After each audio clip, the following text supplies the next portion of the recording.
In today's episode, I interview the most dangerous man in the custom clothing business today. Coming right up. Hi there, and welcome to Getting to Hire, the show that's helping you, the military member, successfully transition from your military career to your new successful civilian one. In today's episode, we are joined by the most dangerous man in the custom clothing industry. Ladies and gentlemen, please welcome Jeff Aplaugh. Jeff, welcome to the show. Tony, thank you so much for having me. I'm just so excited to be here. Jeff, you have so much that we need to dive into that can help our military members in their transition. But why don't we start off with a quick 2-minute origin story as to who you are, the context of your military service and what you are up to today. So Tony, I'm going to try to make it in that 2-minute block. I'll pause it to anyone watching the episode that I'll put a link in the comments. And you can kind of get a fuller, maybe 20-minute contextual background if that's something that would interest you. So what you need to know about me is that when I was a young man entering the workforce and I got my first opportunity to go to white-collar job interviews, I didn't own a collared shirt. I didn't own a suit.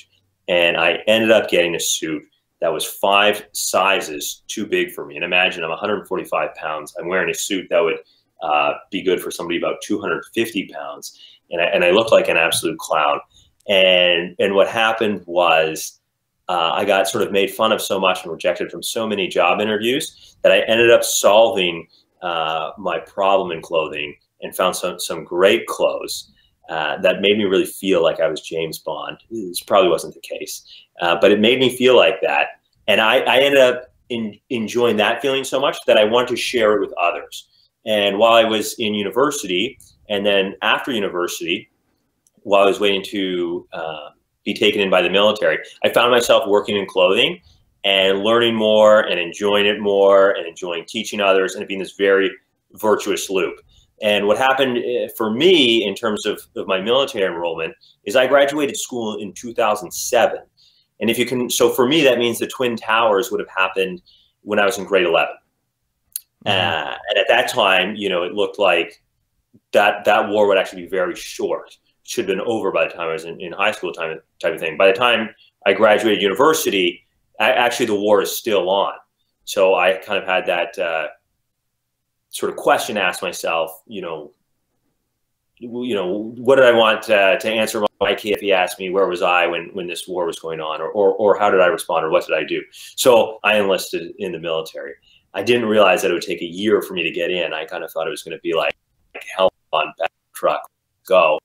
That was oddly it. But I actually got some great training in the clothing game for a year while I was waiting to get into the military. I served in PBCLI for 10 years. Even though I only joined to go to Afghanistan, I actually didn't get to go to Afghanistan, which was, as all vets know, disappointing. And civilians kind of saying like, what? Like that's great, right? But I served 10 years in the PBCLI, and then I got out so that I could start my own custom clothing company, and that's what I've been doing ever since. And as I mentioned in the beginning, you are now the most dangerous man in custom clothing with your dangerous line of apparel, and it really speaks to the uniform that we wear in the context of, you were talking about your military experience, and when we join the military, we have the uniform, the pride that we feel in that uniform, how good we look in it, and what we represent. And then touching on kind of what you were talking about earlier is that when you don't have that sense of pride or you feel awkward in what you're wearing, it comes across in a very different way than when you feel comfortable and have pride in the uniform, in this case, the civilian uniform that you're wearing. And that's where you have focused your specialty. So take a minute and tell us about your business, how it is you dial into that, the kinds of clothing that you create, like what you're wearing right now, and how that really represents, or how that grew from perhaps your military experience or not, and what you're doing with that today. Well, that is just such a good but big question. So I will try to boil it down into just a few of its parts, right? And the one thing I'll posit, have you ever worn an American uniform? Like worn one, not seen one, but worn one, like the ACUs. When you put that uniform on, it is command presence times 10, at least plus 10. Okay, compared with a Canadian Armed Forces uniform, and I don't say that to put down our forces, right? But it's not that theirs is gray and ours is green, right? It's the cut. It's the cut, and it's the way the fabric falls. And what I learned that, so I didn't speak about this, but the first time I put on a suit that fit me well for the first time, I kind of went from, you know, knuckle dragging awkward teen to, right. And a lot of people don't realize that I didn't actually, you know, leave the womb with a knife hand and a voice that carries and an insane shirt on, right? And it actually started from wearing a well-fitting white shirt and blue suit and kind of carried on from there. So what I guess one of the things that I enjoy is, and what we do in our store is we measure people, because when I was working in clothing, you know, everything was off the rack and the custom was very expensive, very elusive, very not quite approachable for most people from a financial standpoint. So people just didn't have the access. But I would find that we'd run into so many issues where maybe, Tony, you'd walk in the store and I'd say, oh, like Tony is going to love the shirts over on my right-hand side, but he's only going to fit the shirts over on my left. So now I'd have to say, hey, Tony, great to see you. Come with me over to the left, because I've got some great shirts that you're going to love. And I'd have to tell my buddy, I'd be like, you better put a coat over those shirts on the right, because if he sees those, falls in love with them, and they don't fit, it's just not going to work. So the fit issue is important. And just understand for now, where we can't really get into it, is even if you didn't know if a shirt fit you well or not, like even if I didn't tell you, if I was to give you the same white shirt that you're wearing today, and I were to give you one that didn't fit well, and then one that fit remarkably well, you might not realize it. You might not realize why. You might think that, you know, they put an extra espresso shot in your Starbucks or Tim Hortons or wherever the heck you're getting your coffee. But for whatever reason, you'd have a better day. And the reason for that is, like, you look in the mirror, for whatever reason, you'd feel you looked a little bit sharper, but people would think that because the clothes that you're wearing fit, people would consider you a little bit more competent, a little bit more credible, and they treat you a little bit better. And there'd be this virtuous loop, right? So that's what I noticed, is that the minute you got somebody in a well-fitting garment, it didn't matter. It didn't need to be as peacocking as what I'm wearing. It could be as traditional as what you're wearing. Might have to edit out a technical issue. All right, sorry about that. Let me know if the audio is extremely worse. I kicked the side table a little bit. You're sounding great. Keep going. Okay. So if the garment fits, the person's just going to have so much better of an experience, and they might not necessarily know why. The other thing that I noticed is just clothing is like, it doesn't matter if you're selling software, selling clothing, creating a podcast. We're ultimately trying to solve problems, right? We're finding problems that people have, and we're creating solutions for them. One of the things that I noticed is the reason that we actually don't all wear smocks or, say, a Canadian Armed Forces cat-bat uniform all day, all the time, other than because it'd be inappropriate, is because there is a response that we're hoping to elicit from others. And even when you talk to the guy who refuses to wear anything except for sort of the cargo short pants that he has worn for the last 20 years, and the Metallica t-shirt that kind of has some like spit stains on it and all that stuff, even if they try to tell you they're not, they're lying. Okay, like, understand, I'm totally on this. No matter where you're coming, we're all trying to elicit a response, and I realized early on that the response, like, people want a positive icebreaker. They want a positive attention, a positive attraction that lead to positive conversations in their day-to-day. And I thought the best way to do that was to really figure out what somebody was about, everything from a values to a hobbies, everything in between, and then help them. Kind of like, so what we do at our stores is you're designing your own shirt and your own suits and everything, right? But we're sort of your invisible bumper rails in the bowling alley, right? We make sure that it doesn't go off the rails. You don't know that we're doing that, but we're not going to let you leave with something that just looks horrible. But we're going to ensure that it's the type of garment that people say, hey, that's a cool shirt. Where did you get it? Right? And you're going to feel confident better because people are making these positive comments, and then you're going to have this positive reaction, right? You may not walk, eventually you'll always be having a better day when you're wearing this clothing that you've designed, or at least feel like you've designed. Now, you're in case it wasn't clear, you are a custom closer. I know it's wrong. People come in and they see the fantastic palette of what you have to work with, and like you say, you're the bumper rails that bring it into the waist, make it nice in the shoulders, make sure the cuff fits the right way, and are making the person look as best as they can in the garments or in the fabric that you're providing. Now that's a custom clothing business, and you are very successful in that. But there's a story as to how you became successful. Now as you mentioned in a little bit of your orange story, you touched on trying to look like James Bond and instead look like you were wearing a parachute. Then you started working at a men's clothing and clothing stores, learned how to look the part, then joined the military, and then came out after a 10-year career and got into this entrepreneurial business. Now, for many of us as veterans, making that transition, coming out of the military bubble and going into an entrepreneurial atmosphere might be difficult. And if we were to do it by ourselves, even more so.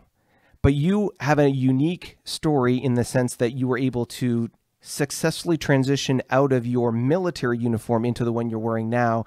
And you were able to achieve great success early on by appearing on Dragon's Den and being successful in that. And perhaps you could tell us a little bit about how that journey was successful for you. What were the elements and the people that helped you in that journey? Because you didn't do it by yourself. Yeah, so that's a great question. I'll preface that or start off by saying that I don't believe anybody really does anything by themselves. You know, you'll see, you know, one of the things I hate in our society is if somebody's, say, very wealthy, we say, well, how much money was he born with? You know what I mean? Or how much money was he born with? And it's like if they started off wealthy and then they're still wealthy, like they're a jerk, right? Mm-hmm. And if they start off middle class and they make it, they're awesome. And if they start off poor from the hood and they make it, they're really awesome, right? And I'd be, you know, in the middle of those categories. So it's not like I'm saying this because I'm like, oh, I already started off in this great place. You know, like everybody leaves the military, I had very little money, and you know, rubbed two nickels together and we kind of got something. That's great.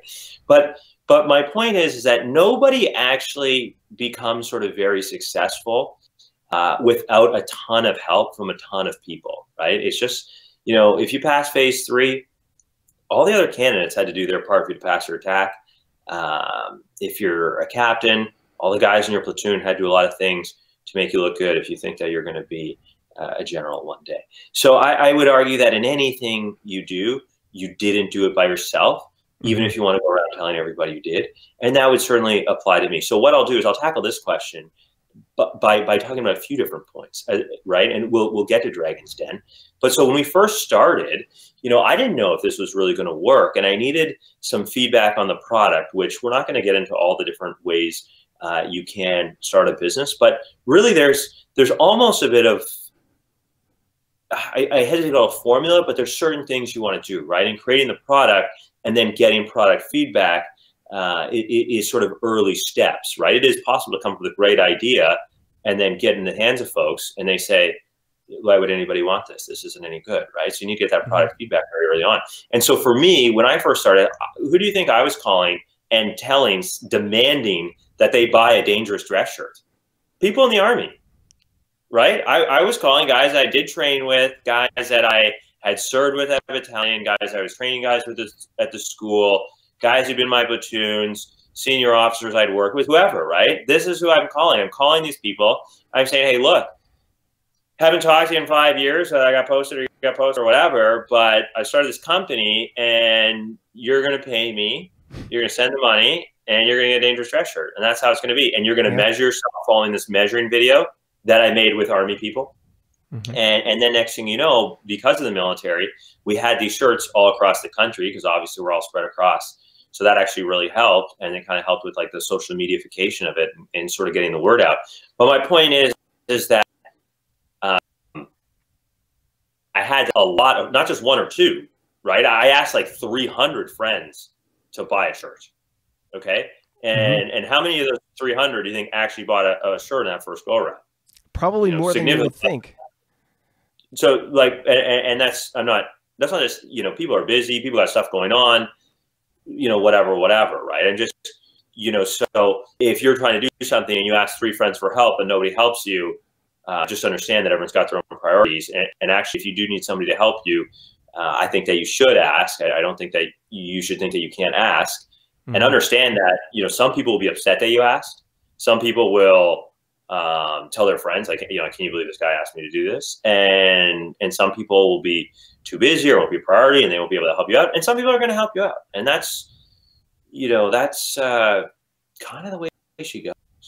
So I would to any sort of thinking of starting like a big project, right? And I think getting a job, your first job, or getting to hired, as you say, in this program after the military, it very much, you know, meets that criteria of a big project. So just understand that the being too proud thing, it ain't going to fly here. Well, so when it came to Dragon's Den specifically, and I may have already answered the actual intent of the question, so we might not even need to go to that because I'd really be telling another story of how I asked for help and people helped me. Fair enough. And you touched on this networking piece, and I want to, there's a part of your story that touches on this as well, as far as, you know, the ability and the need to network. You know, when we're in uniform, most of our network, because we're in the bubble, there are other people in the bubble. There are other people who wear the uniform in one way or another. People who are in the military industry. But once you get out of uniform, you really need to broaden your scope, your perspective, as far as who you need to be able to network with to be successful. You have a brief story of how you white knuckled your way into a networking meeting and how that kind of started things rolling for you in that context. Yeah, so Tony, I think we were driving at it. So you know, we started this company, you know, probably still don't know what we're doing, but really didn't know what we were doing back then. And then when I say we, I mean my wife and I, right? My wife and I started together, and we joined our local Chamber of Commerce, which is a great move. And if you're watching this video, you should probably do that if you're not already a member of your local Chamber of Commerce. And we joined our Chamber of Commerce. And they, you know, said, hey, we have a networking event for next Thursday or something. So we go to this networking event. It's at a law office. And we pull up and we're in the car. And it sort of dawns on me that I've never really had to network before. Right. And it dawns on me how brilliant that is in the Army. I've never networked. And, you know, I'm kind of like gripping the steering wheel and I'm like looking at my wife, I'm like, should we just go home? You know, like we just like we try, like we made a big step. Like I'm legitimately nervous, and Em is like, you know, I'm kind of nervous too. We haven't even really talked to people outside the Army or outside our family or outside our friends before the Army, probably in years, if you think about it. And we're like, we kind of look at each other, like we may as well have been like, we're jumping out of this plane. We're like, all right, we're doing it, right? We get in. And we immediately wallflower, you know, we kind of like get in there and we're like up against the wall, like got your little finger foods. And luckily, when you're wearing a dangerous dress shirt, it is very difficult to wallflower. And a couple folks came right up to us and they were just like, you guys must be new here. And you must have a story and we'd love to hear it. And we started talking to them. And actually what's funny is, they were the host of that evening. They were the 2 leading partners at that law firm, and they're actually became our legal counsel. It was a sort of a beautiful story ever since, if you will. And that was so networking, and then meeting the hosts and who became your legal team, and that was the beginning of the steps that started you building the team that led you to your success, to Dragon's Den. And the Dragon's Den platform being a platform that gave you high visibility, publicity, and getting you to the point of where you are today, which is, well, from my perspective, being on getting to hired. But of course, you know, having the visibility and the impact that you're able to have a successful, growing, scaling business, and you successfully, now granted, depending on your perspective, transition is a continual journey, but you're on the other side of it now, and you're going onward and upward. Like, you are being successful. You are the example, the SOP by which many of us are trying to, in our own transition story, trying to accomplish. You are a successful entrepreneur. Well, may I add a few points on the networking thing? Just two quick points that I think folks would get a lot of value of. Once you get out, I think networking would be a good idea to kind of think of like going to the gym, right? Is you know, when we work out, what's the first thing that we cut at battalion? PT all the time, right? But really, we all know it's the most important, but it is the easiest to cut because it doesn't necessarily, well, I mean, if we work out 4 days this week or 5 days this week, like, is it really going to matter? All that type of stuff, right? But I try to kind of look at my calendar and put a networking event once or twice a month. I don't actually get crazy. I space, not something I get sick of, right?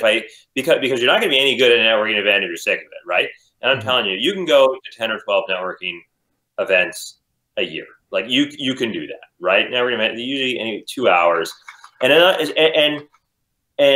like the gym, like you go, and let's say if you can do 10 push-ups today, you're not going to be mad at yourself if you can't do 20 tomorrow, right? In fact, you might be sore, so you might do less push-ups tomorrow, right? But all I'm saying is, like, we the military, and I am like this, so I know this. This is why I'm telling you. You know, we have such a, like, well, if I go and do it, like, it has to yield results. If it doesn't yield results immediately, I can't measure it. It didn't mean anything. Blah blah blah, blah, right?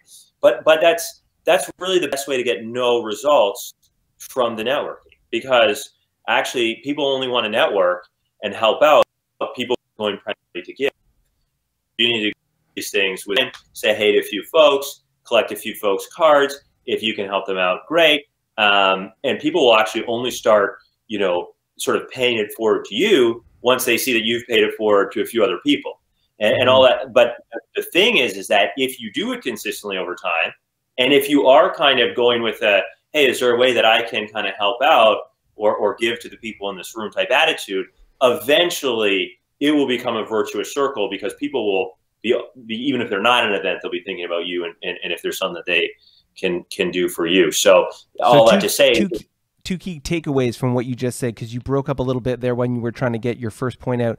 One, you need to be able to provide value. Don't look for the selfish ROI on what it is for you, but rather what it is, can you provide value to that group or that person? You know, where are you giving them something as opposed to taking something? And the second piece, it's all about the reps. You got to keep going, keep running. You can't flex cardio, but you got to keep doing those laps. You know, you got to keep lifting that weight, or in this case, you need to keep going to those events.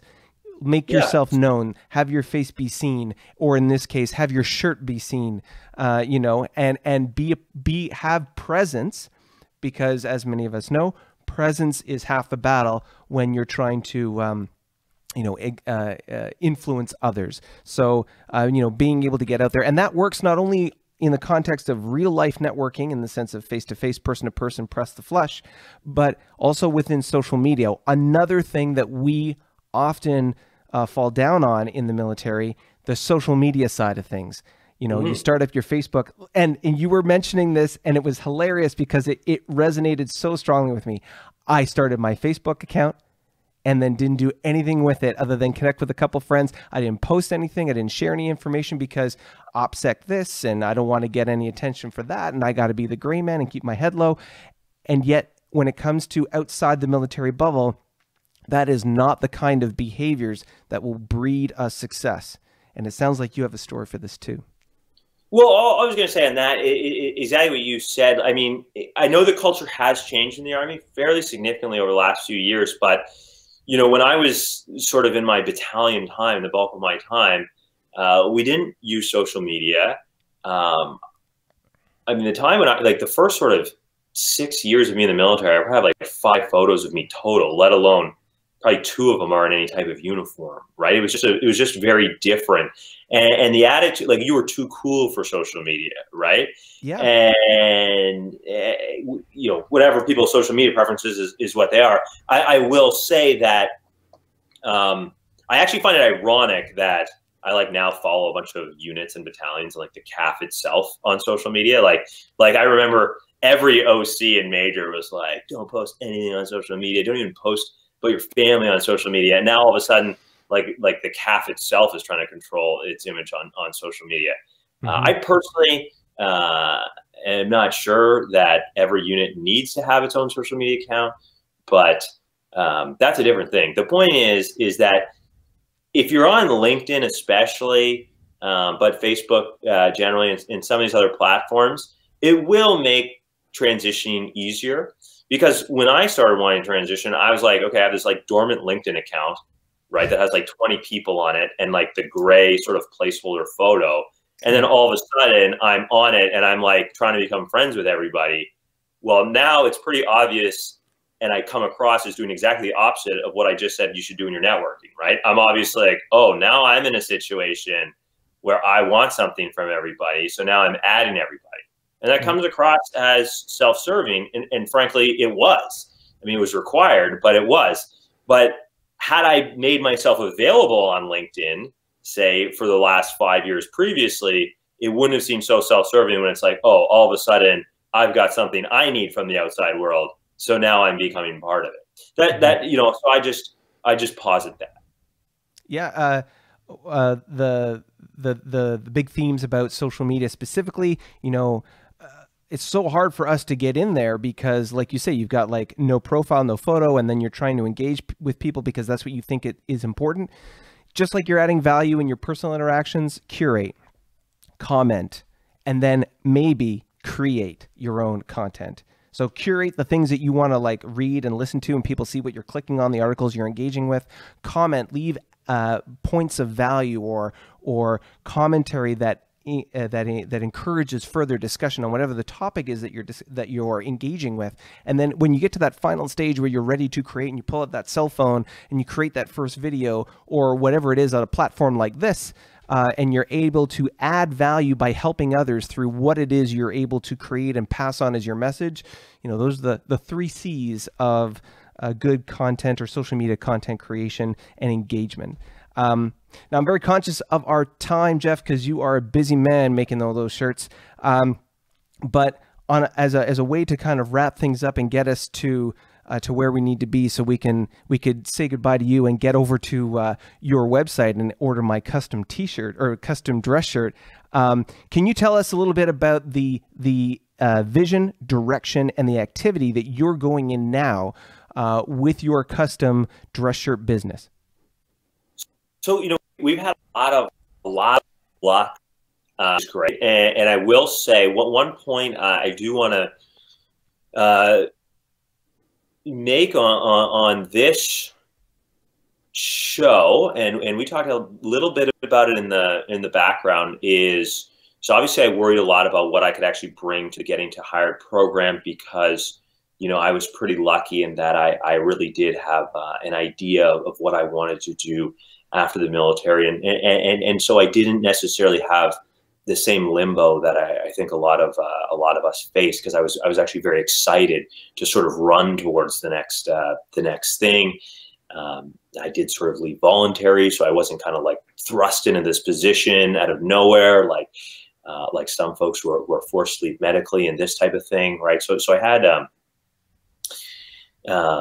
sort of like good conditions, if that makes sense.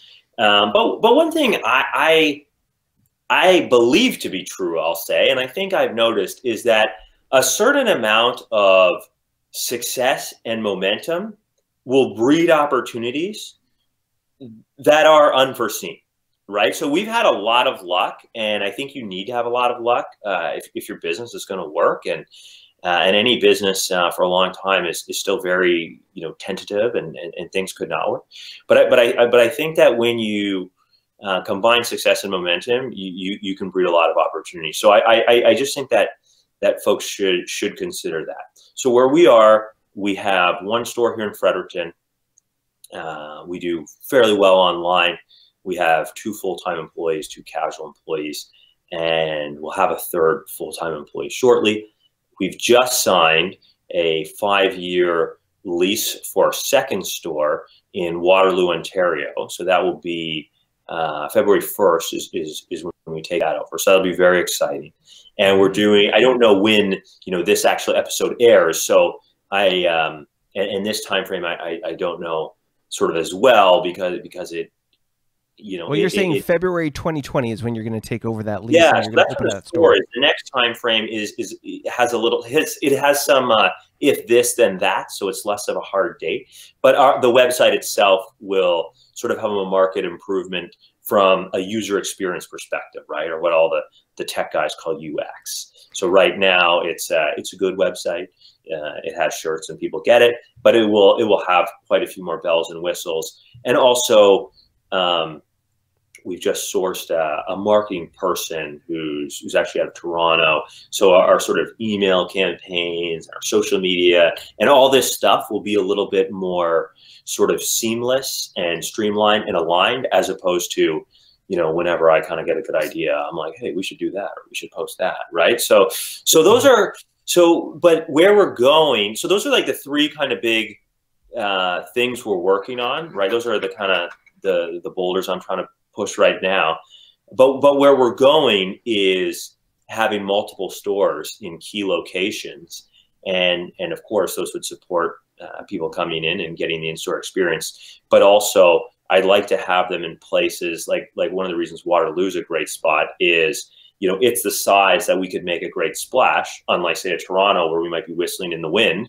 right? And no one would sort of know about us, but it's actually within striking distance to quite a few centers where we can kind of go in and do our Danger Tour live show, which is a great way to get people in the mix when I'm in town in a place that we can't necessarily put a store in.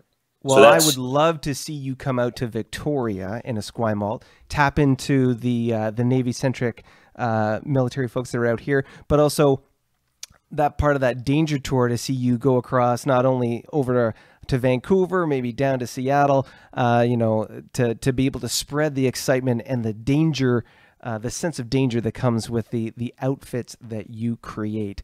I think there's a lot of veterans, a lot of military members, and just the general public who would really dive into the kind of product offerings that you have to offer. If you are looking for one of these dangerous shirts or any of the custom apparel that Jeff puts together, you can go to his website. The link will be below in the description, where you can create your own custom dress shirt. And you can, he even has tutorials on how you can be able to measure yourself so you can get the perfect fitting shirt straight out of the mail from Jeff's own website and custom clothing. So Jeff, I want to say thank you so much for being on the program today. I am conscious of our constraint of time, but I want to look for every opportunity that I can to try and encourage interaction with not only your custom clothing business, but to be able to talk about your story, because really the success here is that you were able to take your military experience, understand who you were, move into an entrepreneurial space, be successful in that. And like you say, in spite of the fact that, you might have a plan, there's a lot of ambiguity and a lot of change that can happen. The fog of war, you might say, when it comes to engaging in an entrepreneurial or business venture. There are a lot of things that you'll put out there as far as value, and you're not sure what's going to come back to you in a positive way or a negative way. And you've been able to navigate that successfully. You currently are a role model for the rest of us as veterans, and you are a successful entrepreneur. And I wish you nothing but the best of success going forward. Thank you, Jeff. Well, thanks for having me, Tony. Thanks for the kind words. I just can't wait to see the episode. Well, it's going to be great. Thank you, everybody, for watching the show. Thank you, Jeff, for being on the program. If you are interested in a dangerous outfit, a dangerous piece of custom clothing, whether it's a suit, a shirt, or any of the apparel that goes into wearing your new civilian uniform, then please go visit Jeff's website. Again, the link will be in the description below. Jeff is a veteran. He knows what it is you are going to be looking for, and he can provide you the unique uniform, civilian uniform, apparel, custom clothing solutions that you're going to be looking for. If you found any value in this program today, then please feel free to share it, like it on YouTube and LinkedIn, and please subscribe for more content that'll be coming your way in the days and weeks to come. Thank you so much for joining us here on Getting to Hired, and I'll see you soon. Bye for now.